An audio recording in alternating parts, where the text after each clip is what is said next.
Hello students, the last class we were discussing about the arithmetic and logic instructions. In that we have completed the addition instructions, instructions related to subtraction, instruction related to multiplication.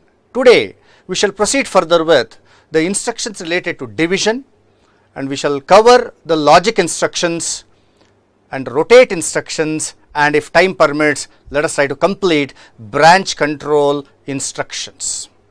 Now in 8086 division can be an unsigned division or signed division. For unsigned division we use an instruction what is called as div, and for a signed division we use an instruction what is called as IDiv. Something similar to multiplication, where say 8086 with respect to multiplication is concerned, for an unsigned multiplication we will be using mul instruction, and the signed multiplication we will be using imul. So similarly in division we have div and IDiv. Here the operand say can be an 8-bit operand if it is an 8-bit division, and it should be a 16-bit operand for a 16-bit division. Now how does this division works? Div OPR contains only one operand. The instruction performs an unsigned division, that is the data considered is to be unsigned. OPR can be represented by any addressing mode except immediate addressing mode based concept. Coming on to the 8-bit division, in 8086 the dividend in an 8-bit division shall be in AX. So AX register will be divided by the OPR. After division the quotient will be stored in AL and remainder will be stored in AH register. It is something like this. AX will be divided by OPR. It is the duty of the programmer to load the dividend onto the AX, and then the OPR will contain the divisor. Then ultimately say we get the result in AL, where AL will have the quotient and AH will have the remainder. You should never forget this. These are all the fixed concept which we cannot change. Now coming on to the 16-bit operation, the contents of DX and AX register are basically divided by the OPR, where OPR will be a 16-bit divisor, or OPR is a 16-bit divisor where the dividend will be 32-bit. So the meaning of this is, with respect to division is concerned, 8086 allows you say 8-bit division, where in 8-bit division it is 16-bit by 8-bit, and in 16-bit division it is 32-bit by 16-bit. You should never forget this. You cannot have 8-bit by 8-bit, or you cannot have 16-bit by 16-bit. It's always 16-bit by 8-bit. In 16-bit operation it is 32-bit by 16-bit. Now as I have already told you, in this case it is AX by any operand, and in this case it is DX and AX will have the 32-bit dividend, and you can have the operand given in any other say addressing mode. Now it works something like this. Now DX and AX will contain the 32-bit dividend, which will be divided by the 16-bit divisor. Now after the division, say the result will go to AX, where AX will have the quotient and DX will have the remainder. So it is the duty of the programmer to check the quotient after the division operation in AX and to check the remainder in DX, because by default after the 16-bit division operation AX holds the quotient and DX holds the remainder. Now signed division is something similar. However, we will be discussing more about the signed division in module 3. I just would like to pass through this very fast. Say IDiv instruction basically performs a signed division. This instruction is again works something similar to your div instruction. Say only thing is, again say you have 16-bit by 8-bit and 32-bit by 16-bit. So only difference is, say in div we are using unsigned operands, in IDiv we will be using signed operands. Now coming on to the BCD division. AAD. What is this AAD? ASCII adjust before division. Why do we need this ASCII adjust before division? Basically, when BCD numbers are divided, the result after the division may not be correct BCD value, since the microprocessor does the division in hexa. Since microprocessor does the division in hexa, I will not be getting a proper BCD result. Now what should I do?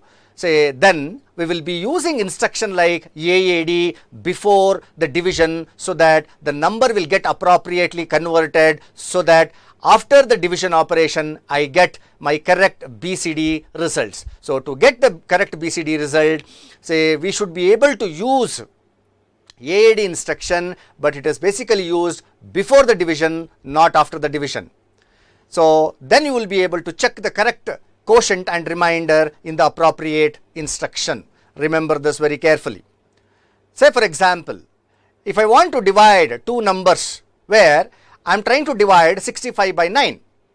This is an invalid operation, as the numerator is a packed BCD, because in 8086 say I need to have a 16-bit data where that 16-bit dividend should be in AX. So I cannot simply take 65. So we take this as 0605, where 0605 will be present in AX.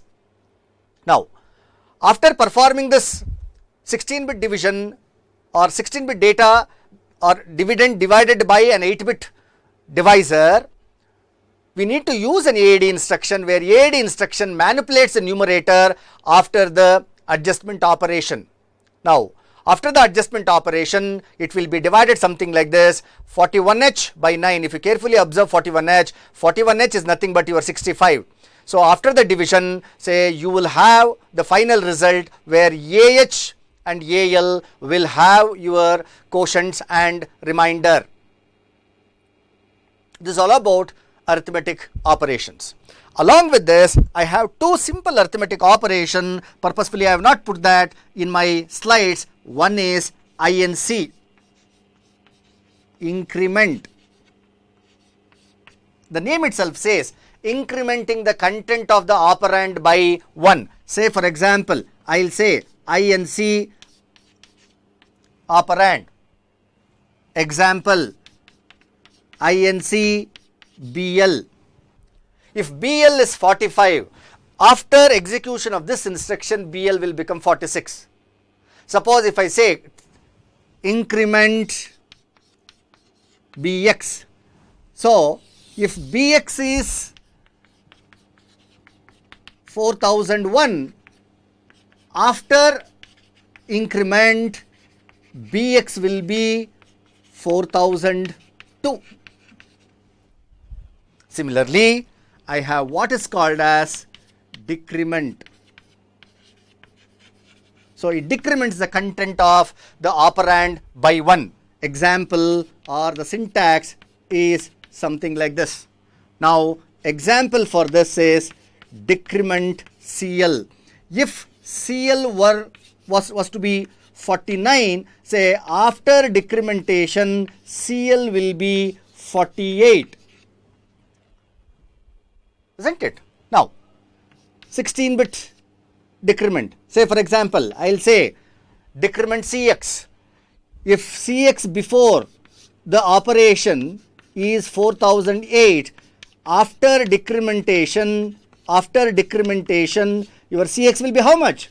It will be 4007. Now these two are, say, the increment and decrement operation, say, which also comes in your arithmetic instruction set. Now coming on to the logical operations, the various logical operations involve compare, rotate, shift and OR, XOR, NOT. My dear students, since 8086 has got more than 112 instructions in its instruction set, it is very difficult to cover all the instructions. So I am trying to cover majority of the instructions which are very widely used as per your syllabus. Now for some of the simple instructions I will go little bit faster. For some of the important and little complex instructions I will spend some time. I think that will be okay. Negate is another special instruction I would be able to discuss, say what is the difference between negate and not at the end. Now compare, what is this compare? Compare operand 1 comma operand 2. Operand 1 and operand 2 represents any type of mode of addressing, where operand 1 cannot be an immediate addressing mode, because immediate addressing mode always uses a constant, so I will not be able to use that. Both operand 1 and operand 2 say cannot be represented using memory, I have already told you, except few exceptional case like string operations, your 8086 will not support 2 memory operands in a single instruction. If you ask me a question, sir, when it supports 7 different addressing modes, right, say why it will not be able to support accessing 2 operands which are present in memory in one instruction?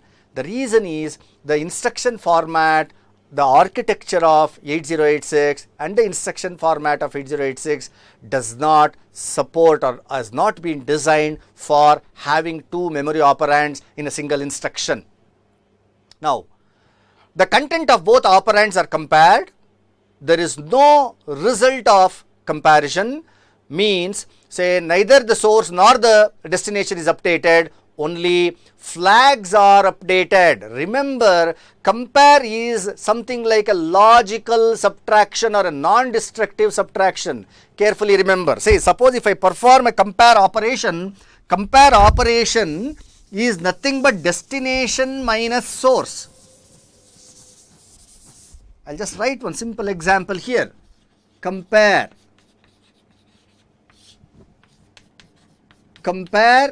AL comma BL. So it is nothing but AL minus BL, but say it affects flags.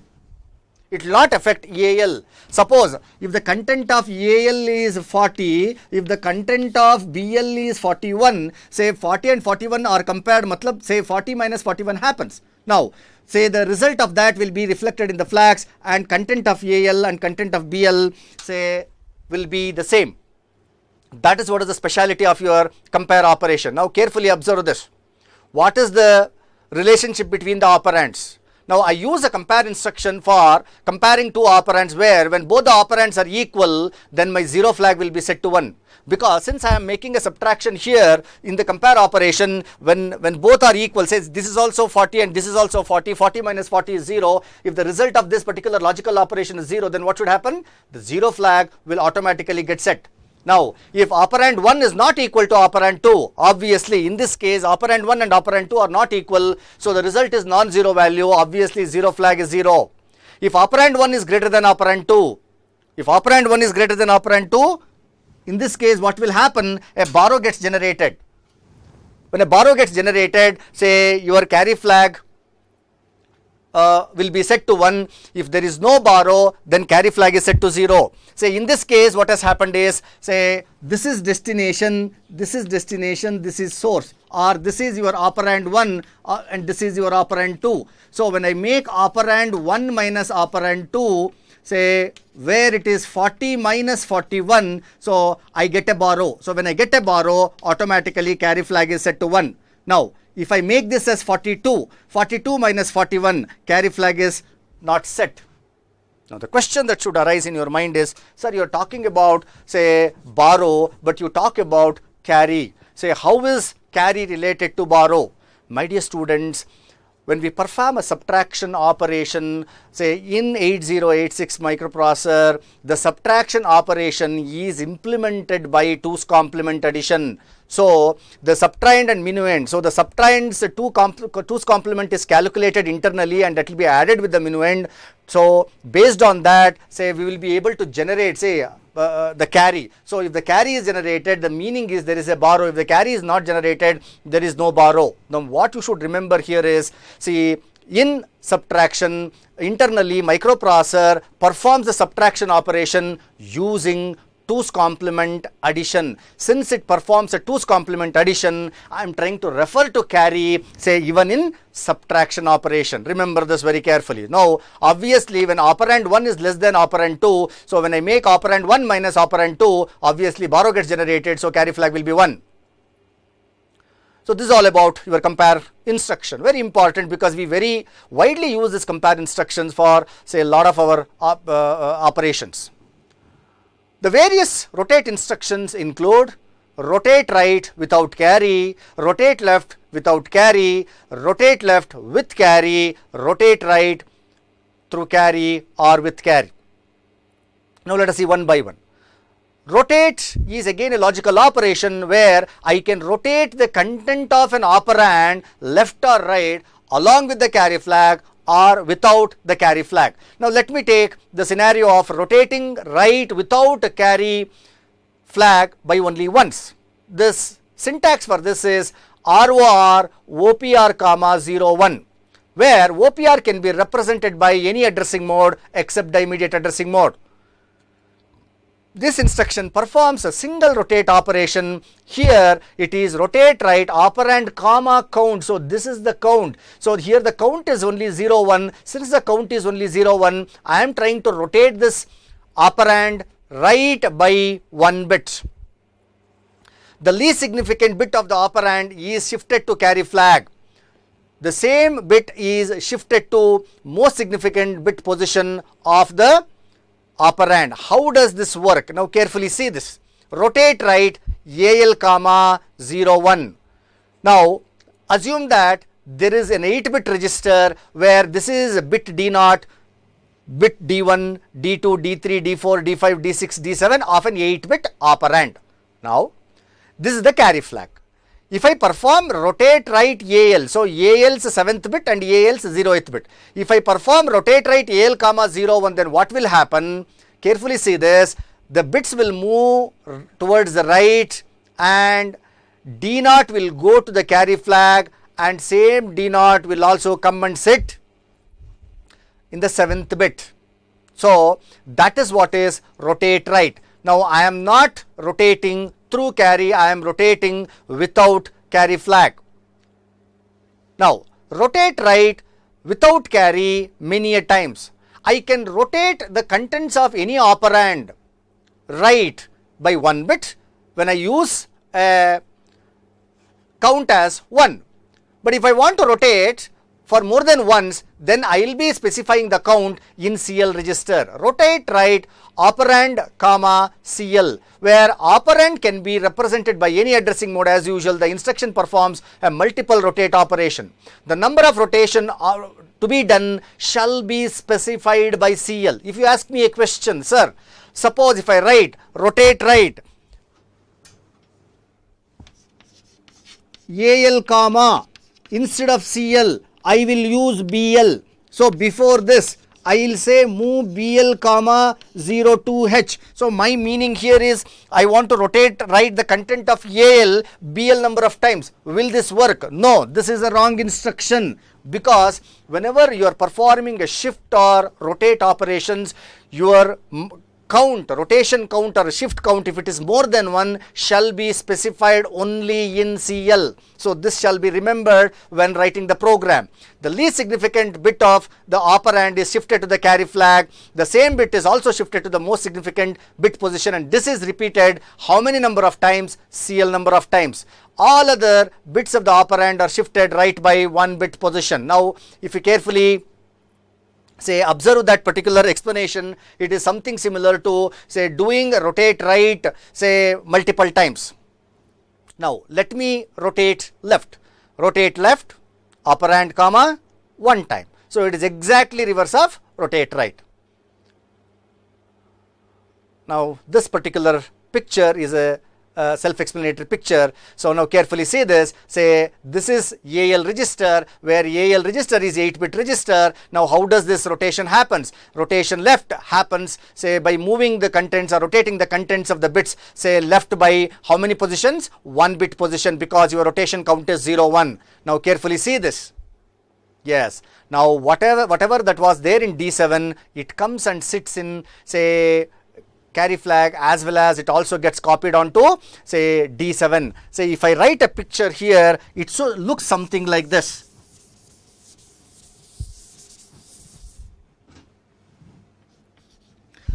Rotate left AL comma 01. So it is something like this.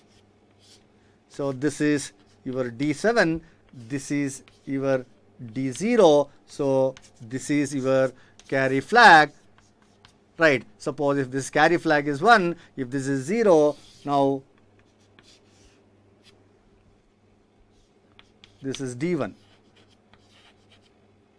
this is D6, Now you can apply this picture, say only thing is the direction will change for other operations also, that is rotate operation. So now D7 will get copied say here, and the same D7 also comes and sits here. So earlier if D0 was 1, now D0 becomes 0. So the D7 say will come here, as well as say D7 also goes and sits in the carry flag. That is what is say rotate left, say AL comma 0 1. Now say rotating left without carry flag for many times means say I will be specifying the count in CL, where say if I specify say CL, where if CL is equal to 0 3, so 3 times this operation is done, as simple as that. So here the number of rotations are decided by the content of CL register only. You cannot specify count in any other register. That is the reason why we call CL register as, or CX register as, a counter register, where CX will be used to keep the loop count for all your loop and repeat instructions. CX should have the count, so only then your repeat and loop instructions, which we will be studying in future, say will work fantastically fine. Similarly, for all your shift and rotate operation, your CL should contain the shift count or the rotation count. The most significant bit of the operand is shifted left the carry flag, and then say it also gets copied onto the least significant bit. Now rotate left with carry only once, it is RCR. My dear students, how do you remember? Say this is the basic question and basic doubt that every student will have. Say one method I would like to tell you to remember and avoid confusion is, say here it is ROL. If I write RCL, likewise ROR, it is RCR. So when there is a C, remember that it is through carry flag. When there is no C here, then it is without carry flag, without.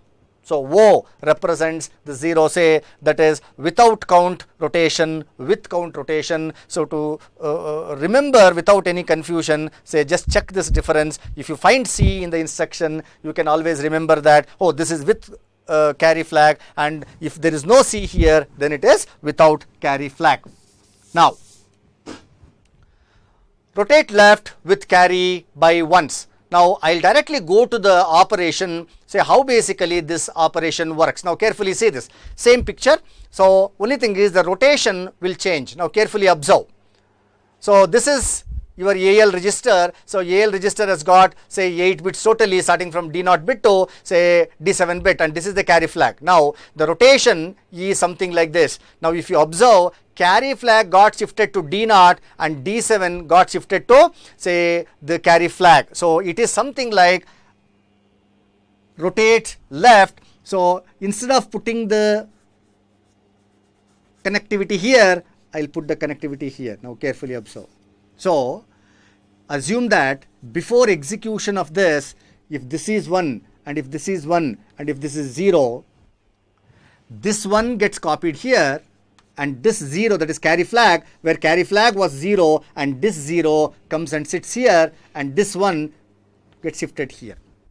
As simple as that. So I am trying to rotate this through carry flag. If you ask me a question, sir, where do we use this kind of rotation, that too with carry? Why should I include say carry flag? If you remember some of the addition and subtraction instruction, where in our arithmetic instructions like addition and subtraction, there is always a possibility that the carry flag may be set after the addition operation. When the carry flag is set, the carry flag is also a part of your result. So when the carry flag is also part of your result, then I need to use such kind of say rotation with carry flag. So now rotate right with carry, as simple as that, RCR. So there it is RCL, now it is RCR. Same explanation. So only thing is, say we will be using the rotation right say by 1 bit.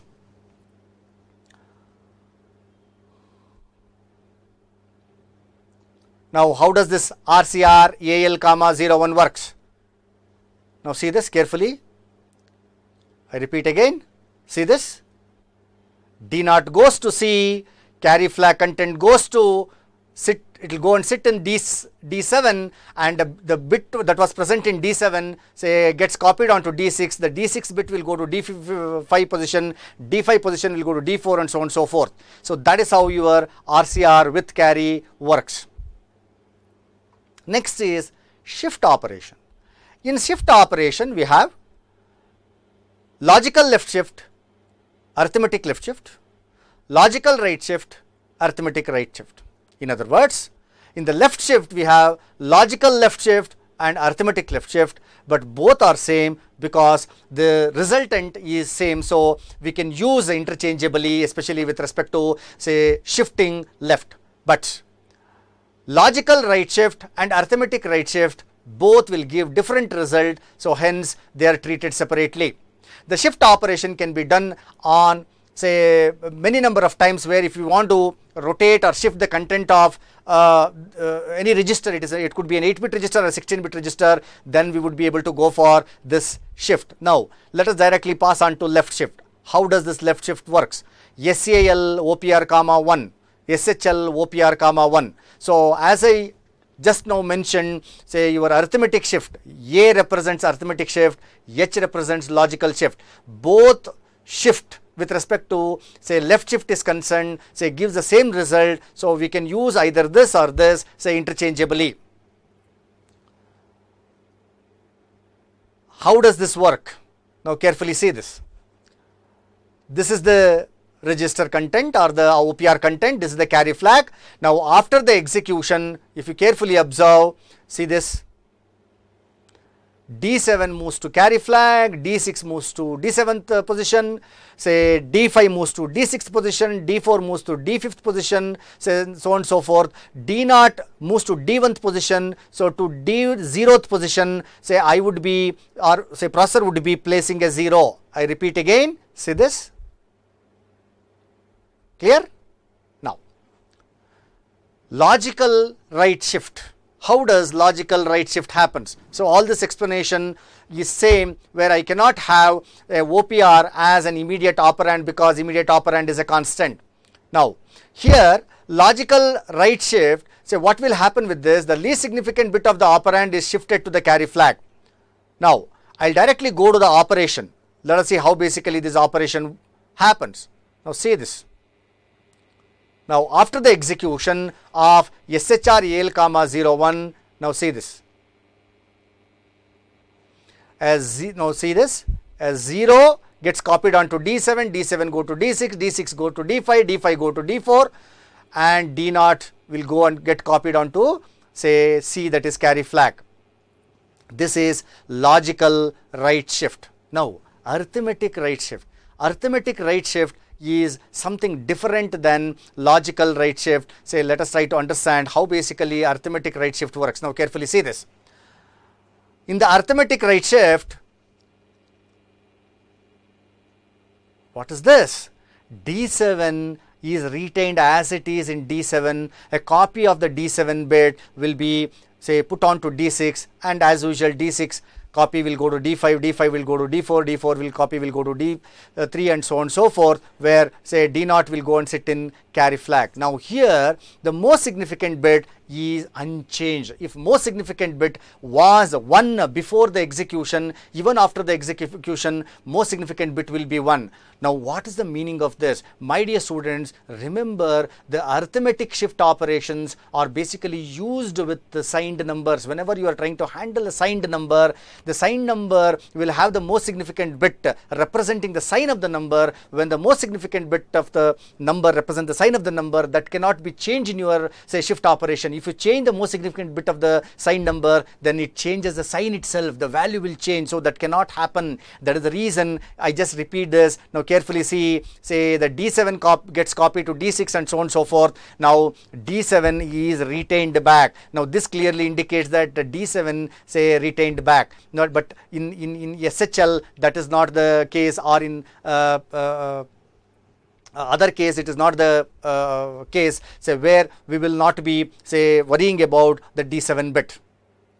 Now coming on to other logical operations which are very simple and straightforward, I try to complete that say within 2 slides. So you have AND operation where AND AL comma BL is one good example. AND is your normal logical AND operation happens between AL or BL, where your source and destination can be registers, or one can be register or one can be memory. However, your destination operand cannot be an immediate operand. OR operation, your logical OR operation. So OR AL comma BL. So AL contents is ORed with BL and results goes and sits in AL. It is something like this. So if I take OR AL comma BL, the meaning is AL will be having the result. So contents of AL is ORed with logically ORed with BL, and the result goes and sits in, say, AL. And this works for all the other operations like AND and XOR. XOR operation, logical XOR operation happens here. Not operation. So not is not AL. So the contents of AL will be not operation will be applied on this. Now another two important logical operation is negate. Negate AL. Now the question is, what is the difference between not AL and negate AL?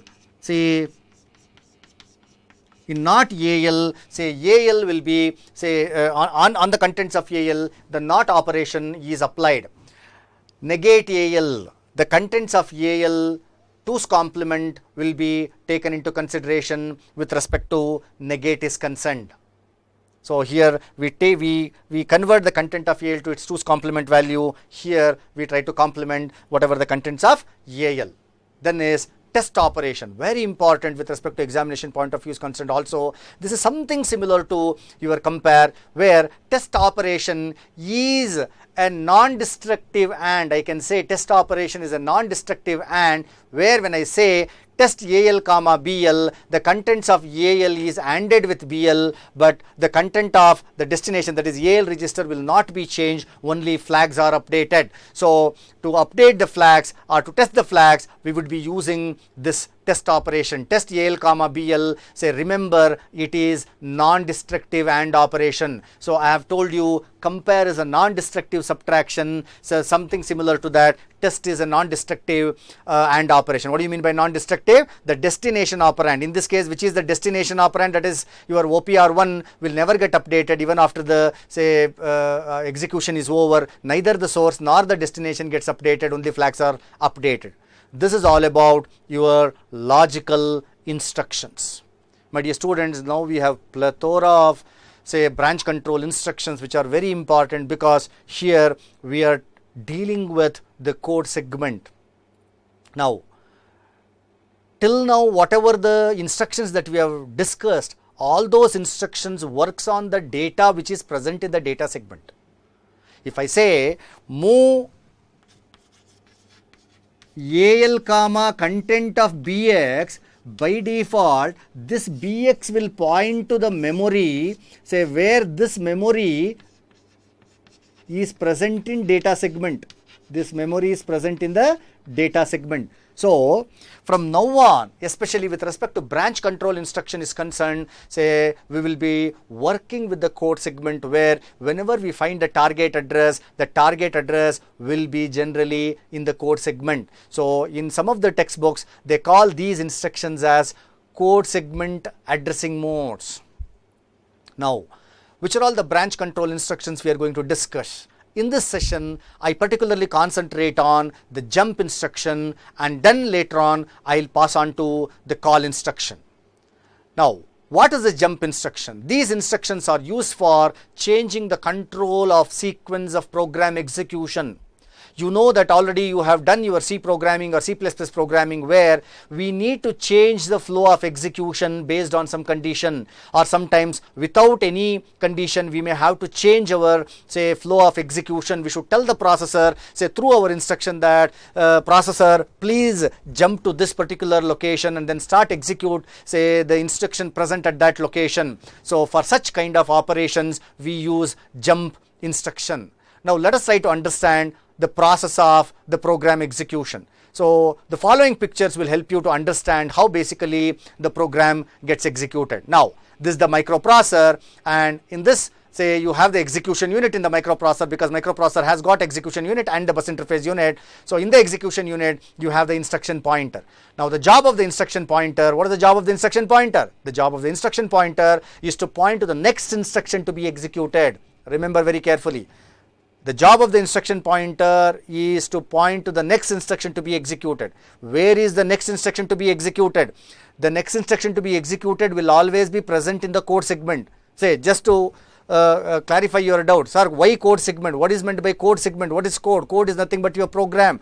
What contains, what is present in the program? Program is nothing but set of instructions. Obviously, so your program is present in the code segment, so your IP will always point to the code segment. The reason is, say, your code is present in the code segment. Now I have an instruction pointer where currently instruction pointer holds the next instruction's address, which has to be executed. Now, so the bus interface unit takes this address and then access the memory. Now carefully see this is the code segment memory, and then brings that, say, instruction. That instruction comes to, say, where? That instruction comes to the instruction queue. Remember whatever that you have discussed in the first module, that is your architecture module, where the instruction to be executed, say, will come to the instruction queue and then it will sit in the instruction queue. In this case, say, instruction pointer is pointing to instruction 0 in my scenario. Now this instruction has come to the execution unit, it starts executing. Now automatically your instruction pointer points to the next instruction. Carefully see what is the address of the next instruction. The address of the next instruction to be executed is 3001 in this case. If you ask me a question, sir, if the first instruction, that is instruction 0, if it is 3 byte, then obviously your instruction pointer will have an address 30003. But here I have considered that every instruction is 1 byte. That is the reason I am pointing instruction pointer to the next instruction to be executed. The next instruction to be executed is present at 3001. Now instruction pointer is pointing to what? It is pointing to the instruction 1, where now instruction 1 is brought in, say, to the execution unit, where execution unit executes that. When execution unit is executing instruction 1, your instruction pointer points to the next instruction to be executed. What is the next instruction to be executed? The next instruction to be executed is present at 30002. Now assume that 30002 is added with 04, and then say it takes you to location 3006. Now IP will be updated with 3006, where this 3006 will have another instruction, and that instruction now gets fetched onto the instruction queue, say, of the microprocessor. What is the meaning of this? Say after 3002, the processor did not execute the instructions present in these locations, so these are not executed or skipped or what is called as jumped. Now here we can conclude that, say, microprocessor has performed a jump operation. It has jumped from 3002 location to 3006 location, where it has skipped this instruction execution. So what I mean to tell you is there is a change in flow of execution of the program, where deliberately the programmer has written some instruction, what is called as branch control instructions or branch transfer instructions, where the control of the execution is being branched or jumped or transferred to some other location. Now again I would like to come back to what is the role of IP. Let us rebrush. Say IP always contains the address of the next instruction to be executed. It is something like your program counter. In your C program probably you would have come across a word what is called as program counter. So the program counter, what you have discussed in data structures, your IP both means the same. After completion of execution of the current instruction, MUP fetches the next instruction pointed by IP. While fetching the next instruction, the contents of IP get incremented. For jump operation to take place, the content of IP must be altered. Now, what are all the types of jump instructions? The different types of jump instructions can be categorized as conditional, unconditional. Conditional jump instructions are something where based on some condition jump operation happens. Unconditional instructions are something similar to your go-to statement in C language, where without any condition they branch. They result in branch. I mean to say they result in branch. Conditional, under conditional branch instructions or jump instruction, we have short jump and relative jump. Under unconditional jump, we have short jump, near jump and far jump. Very, very important concept, because say with respect to programming aspect is concerned, with respect to examination point of view is concerned, you should never forget these concepts, because these are all the fundamental concepts, my dear students. Short jump, under short jump I have relative jump, under near jump I have direct mode, I have indirect mode. Under far jump I have direct far jump and indirect far jump. Sir, what do you mean by direct and indirect here? In the direct jump, I would be specifying the target location or the offset of the target location directly, but here I try to specify indirectly. That's it. Now, another scenario. There is program 1 in one code segment. There is another program in another code segment. This is program 1, program 2. Now, this program is starting at 50,000 H. This program is starting at 90,000 H. So, as you know, the address of 8086 is 20 bit. Now, the code segment register, assume that has got 5000 H. So, that will be multiplied by 10, which takes me to the starting address of the code segment where your program 1 is present. Now, processor will execute this program because your IP will be pointing to this current code segment. Now, suppose if code segment register has got 9000, then it will be multiplied by 10 as usual to convert the 16-bit starting address to 20-bit starting address. I get a 20-bit starting address, that is 90,000, where your program 2 is present. So, your processor will execute this program 2. By changing the content of CS register, mu-p can jump from one code segment to another code segment. This is a different code segment, this is a different code segment. By changing the content of this code segment register, I can shift from one code segment to another code segment. My dear students, remember, in my memory, in 8086 memory, say I can have more than one code segments, more than one data segments, more than one extra segments, more than one stack segments. However, say the current active segments addresses, starting addresses will be present in the respective or corresponding segment registers. Now, if CS contents are not changed, mu-p executes the program in the same code segment memory. So, by changing the CS content, I can go from one code segment to another code segment without changing the CS code segment, that is CS register contents, I would be present in the same code segment. What is the meaning of this? If the microprocessor jumps within the same code segment memory, that is if CS register contents is not altered, it is called as intra-segment jump operation, intra-segment. If CS register contents are altered and if microprocessor jumps from one code segment to another, then it is called as inter-segment jump operations. Very important concept in 8086 microprocessor. Say once you are able to understand this, say you would be able to work with any Intel microprocessor family of processors. Now, if I come back to the jump instruction, we know that we have conditional jumps, we have unconditional jumps, and in unconditional, short jump, near jump and far jump. So, the short jump and near jump always results in intra-segment jump, and your far jump will always result in inter-segment jump. Never forget this. Always your conditional jumps is an intra-segment jump, but your unconditional jump has got short jumps and near jumps where they always result in intra-segment jumps. Say far jump always results in inter-segment jump. Now again, what is intra-segment jump? Intra-segment jump is one where you try to jump from one location to another location in the same code segment, then it is intra-segment, intra. Now inter, from one segment to another segment, then it is, say, can be done by a far jump. Sir, what is the fundamental difference between a short jump, near jump and far jump? In short jump, your displacement will be, say, in between, say, plus 127 to minus 128 bytes. This is your short jump.